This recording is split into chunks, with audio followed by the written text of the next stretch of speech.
Hey, everybody, welcome to episode number 8 of Cougar Dash. I'm Cody Schoeler here with my co host, as always, Ryan Root, here to talk about everything Cougar football. And today we are going to focus a lot on expectations and what this team is going to look like on the field this year. The first thing I want to ask you, Ryan, is big story of the offseason. Nick ROLOVICH, new coach, new system coming in here.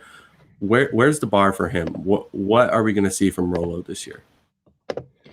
Well, we've already seen a lot, and we haven't even played a single game, and we just started practices last week. So to have that impact already and not even coach a single game and just start practice, I'd say he's made a pretty considerable impact in the community. But I think the bar's pretty low for him, to be honest. I mean, he's coming into a new system in arguably one of the worst years in sports history. I mean, doesn't have much time to get his team straightened out before we play Oregon State next month. So he's got to go through a quarterback competition. He's got to implement a new offense and defense into the team. I think the bar is relatively low for him. For me, if we have a 500 season, if we win 3 games of the 6 we have scheduled, and even if we win the 7th game that will be scheduled the same weekend as Pac-12 championship, if we go 500 or if we go 3-4, I think he is doing as best as he can, really, with what he has. I would love to go 7-0. I'd love to get a Pac-12 title, just like every other Coug fan. I will say, though, if we do end up upsetting in the Apple Cup, we could go 1-6, and I don't care. If he gets an Apple Cup win, that puts him above all expectations. Yeah, I agree. And if you're watching, if you're here in the chat, let us know what you think ROLOVICH is going to do this year. I agree for the most part. I think there's 3 things really that will define a success for him this year. I think moral victories everybody thinks is pretty stupid, and they aren't real victories, but sometimes moral victories do mean something. You can something positive can happen. Maybe if you don't go 7-0 like you said, but the first thing obviously is to win over the locker room and the fans. I mean, that's just imperative for any first-year head coach. I think from everything I've heard, he's done a very good job of that, and obviously the games are going to have a huge impact on that. But that's the first step is just to, especially here in Pullman, to win over this town, which I think he's done a good job of already. But those games are going to be huge factors in that. The second thing, kind of like you mentioned, just to compete in every game, which is another cliche. Of course, don't you compete in every game, but just to go out there and put a good product on the field each and every game. Like you said, we don't have to win every game. I think those 3 wins is about accurate. I think OSU and Stanford can be wins, and then you steal a game that you're not supposed to win. Go 3-3, and then that crossover game, anything can happen. But yeah, just if he gets blown out, that doesn't mean that he's doing a bad job. But if he goes out there and every game is close and they look like they belong, then I think that's another huge win. And then the third thing is just to prove that the system works in this conference. Leach had to do it. You're seeing Leach in the SEC kind of not do it. He did it in game 1, but in these last 2 games, it hasn't looked like it. So with bringing this new system, just to prove that what he plans on doing with this team and with this offense is going to be successful. So I think those are really the 3 things. And whatever the record, if he does those 3 things, whatever the record is, as long as it's not 0-6, 0-7, then I think that's a good year for him and a good building block for what he can do here. Well, I think what's kind of interesting is with this week 7 match that has to be announced, which I don't know if you know off the top of your head. Do you know when is that supposed to be announced the same time that we get I assume the same time that we get the Pac-12 championship contenders? Yeah, I don't know if they've said exactly if it's going to be seeded or ranked, but I assume it's going to be some sort of thing where the first in each division play each other second, and then all the way through 6, and then they can change matchups to prevent repeats, but something like that. So they should be playing. They won't be playing like an Arizona State or somebody. It should be somebody a pretty equal skill level and talent. If we're able to get revenge on UCLA week 7 and he wins that game too, then like I said, I think we need to kind of appreciate the small things this season, just with everything going on.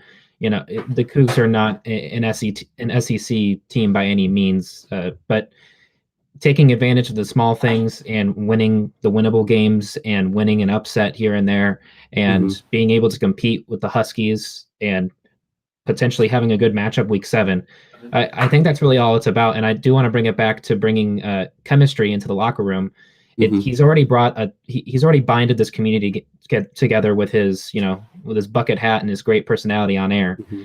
But if he can bring that chemistry to the locker room, which from the looks of it this past week, it looks like people are starting to get excited, especially for this offense and this Hmm. defense. And it's definitely about bringing not only a winning culture to WSU, which we've been kind of used to these past couple of years, but bringing a culture that people enjoy to play for the Cougars. We're not going to have 10 transfers every offseason. People are Hmm. going to want to stay in Pullman, and they're going to want to eat Cougar Gold on Saturday after a win. It's definitely taking advantage of the small things and trying to build that chemistry up for sure. Hmm. Yeah, and going back to the UCLA matchup, I think just college football fans all over the country should be rooting for that matchup, because if it's anything like it was last year, it would be an absolutely electric game that hopefully WSU would come out on top this time. But yeah, I mean, I totally agree, and I just think this year, in general across all sports, not even just college football, but you really can't, judge teams and players based on this year because everything's so weird. And people forget, I mean, Mike Leach in his first couple of years didn't do anything crazy. I mean, he didn't make bowl games. He won, 3 or 4 games. So if Rolo could win 3 games out of 6 or, out of 7, then I think that's definitely a huge success. And he doesn't need to go out and, prove he doesn't need to win the Pac-12 championship game this year, and people shouldn't be expecting that. I think that's a huge thing that I think that Cougar fans are pretty good at, is having these realistic expectations. But I think especially in this year, don't be don't be on Twitter bashing him when they lose a couple of games. It's going to happen. They did it last year. So I think that's another thing. It's just Cougar fans have to go in with that mindset of like, no, this is not a rebuilding year, because he's going to be trying to win every game. But this isn't the 2018 Alamo Bowl team. This isn't the team that's going to be ranked all season. Like we're going to have to take those small victories from these games, and that's going to create a larger success. Yeah, and it's especially interesting with the quarterback competition because not only do we have two people on campus that have been here for at least a year, but we have Jaden Delora involved in the competition as well, which ROLOVICH has just seeked after himself. So Mhm. that's also an interesting part. Is Leach, of course, like you said, did not have a ton of success when he first got here, but when it comes down to the recruiting and you finally get the guys in that you want to get in, I think that's definitely going to be the recipe for success in the future.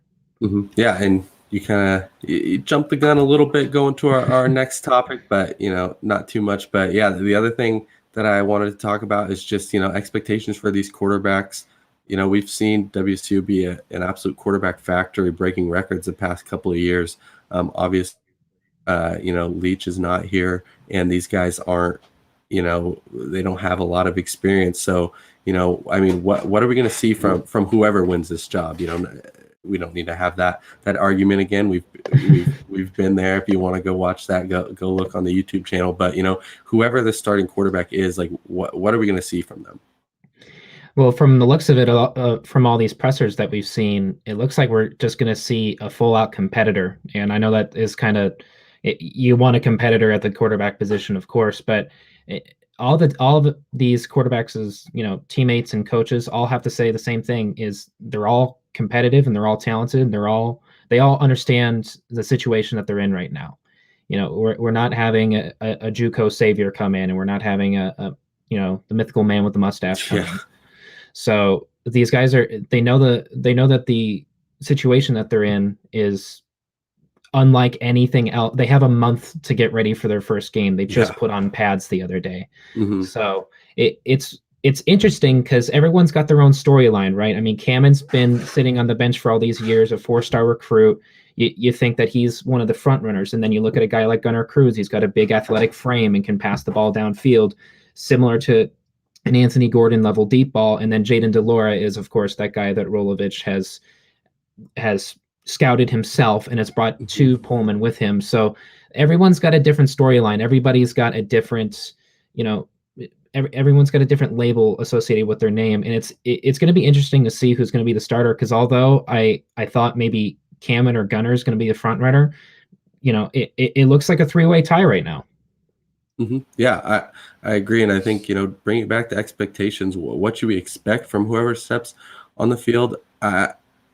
We may see a rough start. These guys are going to be taking their first collegiate snaps after a pandemic off season. Like, it's not going to be smooth sailing. Like, yes, it is Oregon State. It's not Oregon, but that doesn't mean that that's not to say that they can't go out there and absolutely kill it, but don't expect 400 yards game one. If, bringing it back to 2018, I remember that Gardner Minshew game against Wyoming. A lot of people, friends of mine, people on Twitter were not happy with how he was playing.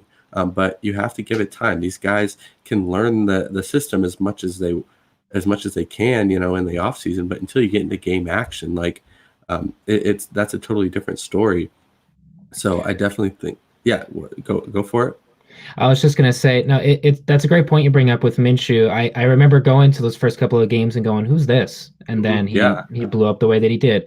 And Anthony Gordon was a little bit of a different story. I remember the first games I saw of him. I just remember, I believe it was week 1 in the first half. He had like 100% completion percentage with a couple hundred yards.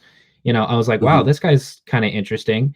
And and he kind of remained a consistent throwing 400, 500 yards a game, but he knew the system from a year prior. So that's what years and years prior. Yeah. So that's it. Just all these bits and pieces play into. Does that mean if Cam is the starter, is he going to have an Anthony Gordon level of success? Does that mean if Jaden Delore is the starter, is he going to have a Gardner Minshew level of success in week 1? That's another thing to take into account. Is this is a brand new system. However, there's so much to decipher just with these 3 guys alone that it's really interesting. I think this is probably one of the most interesting quarterback competitions in the Pac-12, to be honest. Oh, I think for sure. And also, Anthony Gordon looked great in his first game, but it was against like a Northern Arizona or something. Like, these guys these guys aren't getting thrown straight into Pac-12 competition. And like I said, Oregon State's not Oregon, but they've got talented guys on that defense. It's not going to be, it's an easy game where you can pick somebody apart. And another thing I think that we should expect, just from hearing ROLOVICH kind of talk about this competition and about his philosophy, is like, don't expect that whoever takes the first snap might not take every snap. He's talked about he's not afraid to play whoever he thinks gives them the best chance. That means if somebody struggles, he'll pull the plug. That means if somebody presents a better matchup, he'll do it. He talked about kind of doing that at Hawaii when he benched Cole McDonald, who was having a great season and a great career there. So I think just because whoever goes out on the field to take the first snap, that doesn't mean that they're getting all 7 games. Obviously, it's their job to lose, and if they go out there and play great, they've got that. But this is going to be a competition that isn't just decided in early November. Be an ongoing competition unless somebody really pulls away. So I think that's another thing, is that we may see multiple people and not just in blowout mop-up duty. Like, we may see guys get opportunities in games. So I think that's another thing to watch out for. Well, it'd be interesting to see multiple quarterbacks play into this offense, considering Rolo's last team in Hawaii, he played with Cole McDonald the past 2 years, who was right up there with Anthony Gordon. And the interesting thing about McDonald with that run and shoot, I mean, he was not only a passing threat, but he got around 7 rushing touchdowns last year alone. Yeah, and he was mobile. Yeah, he made plays. That's the biggest attribute in being a quarterback, right? It's not just the running or the throwing, and it's just being able to make plays. That's what separates the Baker Mayfields and the Patrick Mahomeses. It's being able to make plays. That's what made Gardner Minshew so electric when he was here, was being able to make plays and being able to improvise and go through all your reads. That's what it's going to come down to. I think all three of these candidates have that ability. All three of those candidates have somewhat of a mobile aspect to their game and can throw the ball downfield. If they didn't, they wouldn't be here. Yeah. So it's just going to come down to who can make plays for this team with a new offense and who's going to electrify Cougar football in the future. Mm-hmm. Yeah, and I think that opportunity to do that is going to be down the stretch. I made a note of just whoever gets it, if they do get off to a rough start, they have to finish strong. If you look at those last 3 games that are scheduled, minus the crossover game, you're talking, UW, USC, Cal. UW and Cal have, good defenses for all intents and purposes, and they've Gardner Minshew had his worst game against UW. Anthony Gordon didn't have his best game against UW, so those are going to be the real tests. It was the UW defense and a ton of snow, Cody. Yeah, that's true. But if you look at it, it's the way those defenses play, because Cal runs the same defense and they give them trouble too. So whoever has that opportunity, it's going to be down the stretch. It's going to be those games. If somebody's able to, just like ROLOVICH, if he make, if he wins the Apple Cup, he's set. If a quarterback, whoever's starting in that game or comes in that game and wins the Apple Cup, they've won the fans over right away. Yep. So it's those 3 games, and then because you'll forget about what happens at the start of this season based on how a guy does at the end. We've seen that, we know that. So it may take a game or 2 to flesh this quarterback competition out. A month may not be enough. We don't have spring ball. We don't have a spring game. So, we're going to see that down the stretch. And I think that leads into something with this is whoever does end up with that job, this is going to be the first time in 2 or 3 years that this whole offseason WC is going to have a starting quarterback. We will have that sense of security, and that's going to be huge. So this is a big thing to win. So whoever's able to win over the fans and the teammates and the coaching staff down the stretch, it is set up for a decent amount of time. Yeah, most definitely. We got the running back set, we got the receiver set, the O-line seems set. Now we just got to see who's going to take the snaps. Mm-hmm. Yeah, and so obviously we're gonna see that the quarterback competition is what everybody is paying attention to. But another thing I want to ask you is the defensive side of the ball. We've been talking about for a while a defensive improvement. Bringing in a new system, but how realistic is that, especially in this year with the squad on that side? Well, it's interesting to me considering this last presser with George Hicks. He seemed really confident in this new scheme.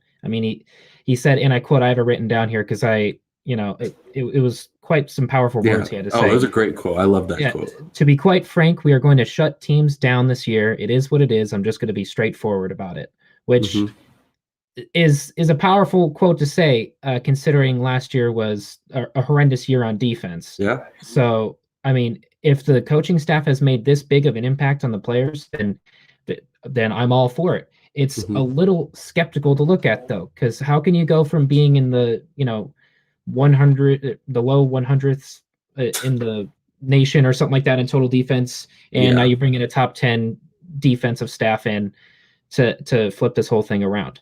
If it brings Speed D back to Pullman or whatever the Wyoming coaches want to call it, I'm open to hearing any sort of nickname they want to call our new defense, whether it's the Cowboy defense or whatever. Maybe not so. The Cowboys defense kind of sucks. Yeah. Shout out to Dak Prescott, but shout out to Dak Prescott. I hope he gets better soon. That was a terrible injury, but maybe not the Cowboy defense, but maybe we can have a new nickname to our defense. I'd be totally open to that. But no, it's a powerful thing to say, and there's definitely still some doubts in the back of my mind still about how you can flip this whole thing around. What do you think? I think this is another thing, talking about expectations and what expectations should Cougar fans have, because they shouldn't go into this thinking, oh man, this defense is, I love what George Hicks said and I love the confidence, but don't go into the season thinking that they're going to shut every team down, because they're not. That's not going to happen. This defense has never been able to do that. And maybe if you bring the Pittsburgh Steelers, defense down to the Pac-12, then maybe they would do that. But, so don't expect that. But so, temper your expectations. If this team shows promise, if this team shows improvement, which there is a lot of room for, I think the two areas where that's really going to be evident is getting to the quarterback and forcing turnovers.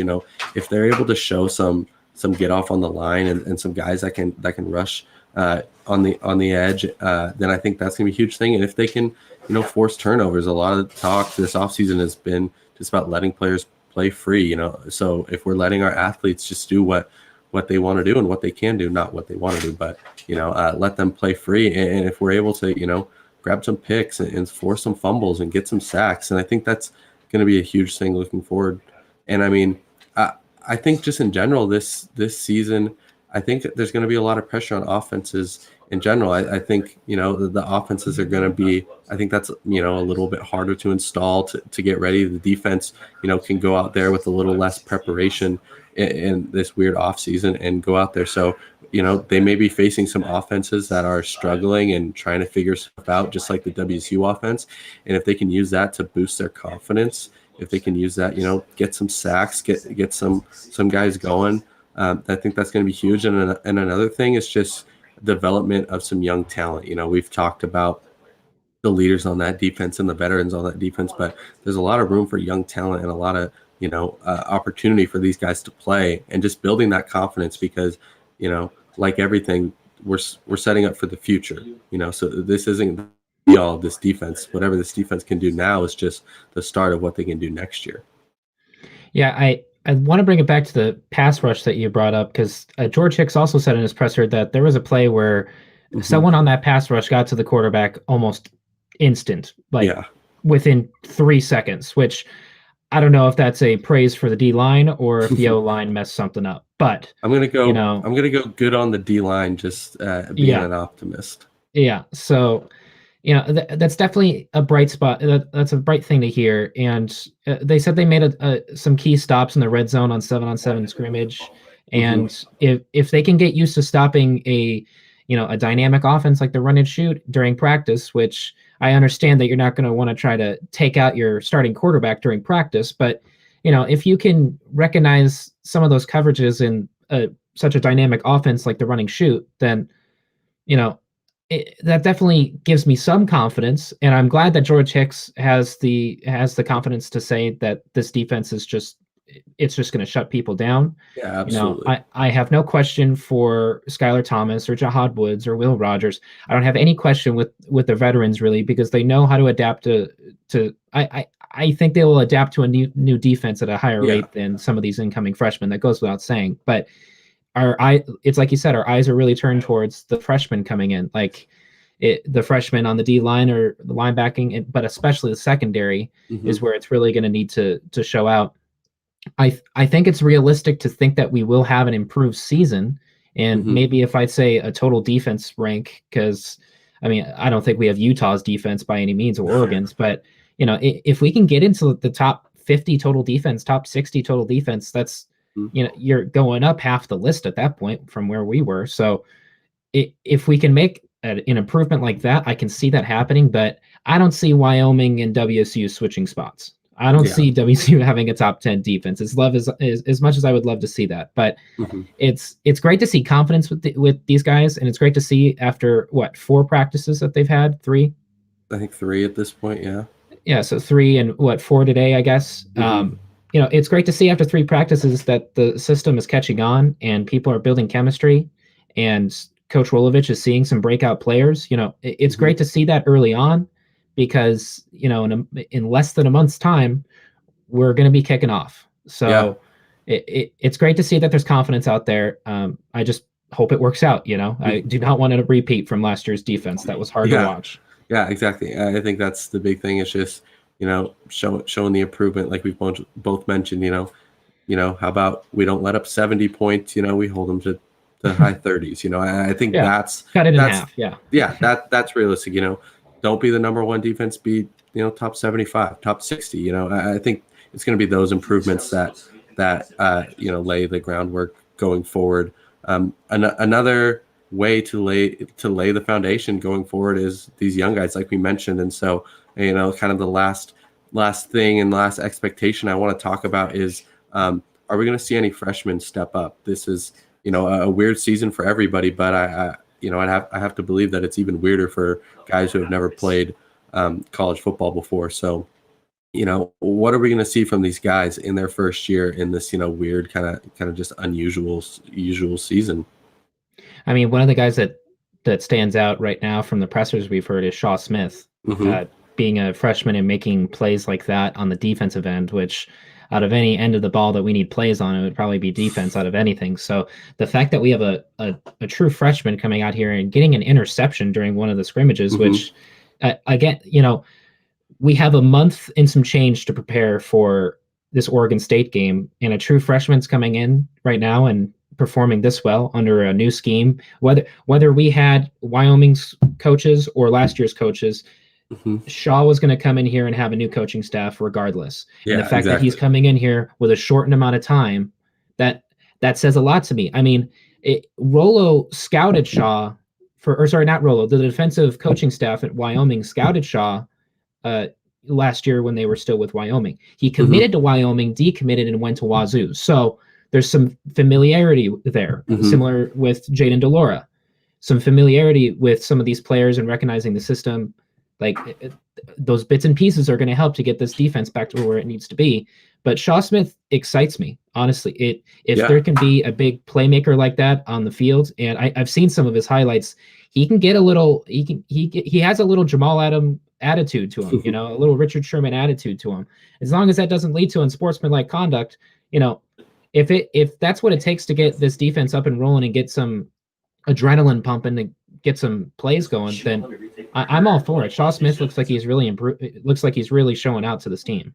Yeah, absolutely. I agree. I think Shaw Smith is really showing out. And then another guy that's been mentioned, I think almost every day now, is Joey Hobart, freshman wide receiver. And the wide receiver position isn't, as open as, the defense, the secondary, the D line, where there's some big opportunities for guys to come in and make plays. But I mean, there's reps to be had at that receiver position, especially, on the outside. So I think a guy like him, Donovan Ollie is another name that's been mentioned. He's a redshirt freshman, so not a true freshman like the other two, but those guys have the chance to come in and just make their mark. Everybody's making a big deal of, using this as, ROLOVICH has said he's not going to, just use this completely to rebuild, but, you got to think that guys are going to get some reps that they wouldn't normally see, whether it's because they haven't had a full training camp to really figure out who they have, or just because, eligibility isn't burned this year. Everybody can come back. So, we're going to see some guys get these reps.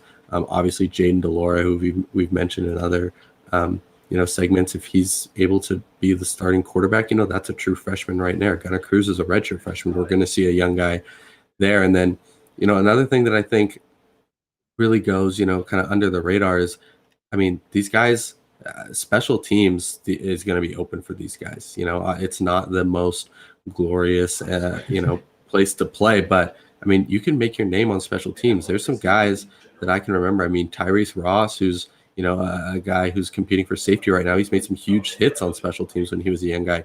Travion Brown, who I brought up a couple of weeks ago as just a guy that I love to watch play. I first saw him, make plays on special teams. So, and without having to worry about, oh, this guy can't play because he's redshirting, we're going to see these guys get chances to make plays. And, in a short season, you can make one play and you can, earn yourself a lot of playing time going forward. So, am I expecting these freshmen to start straight away? Not necessarily. I think it's hard to earn that job in 1 month. Shaw Smith might shock us, though. Yeah, I think, exactly. I think he might be the best chance. Yeah. No, yeah. I think there's definitely going to be some that start, but even if they don't start, I think they're going to play. I think they're going to get, some playing time on the field. I think they're going to get the opportunity to, have Cougar fans learn their names. So I think, Shaw Smith and Joey Hobart are two names now. Have them ready for when this team steps on the field. But you're also going to see some other guys, that we haven't heard of make an impact. That's all we have for this week. I want to thank you for tuning in. And just remember, you can find our written content exclusively at sportspac12.com. You can also give them a follow on Twitter at sportspac12. We have that, awesome partnership with them. You can find links to that written contact on our website, dashboards.tv. And you can follow us on Twitter, Facebook, Instagram, and TikTok at Dashboards TV. Lastly, make sure to subscribe to our YouTube channel, Dash Sports, where you can find all of our shows and clips. Thanks for watching. See you next week.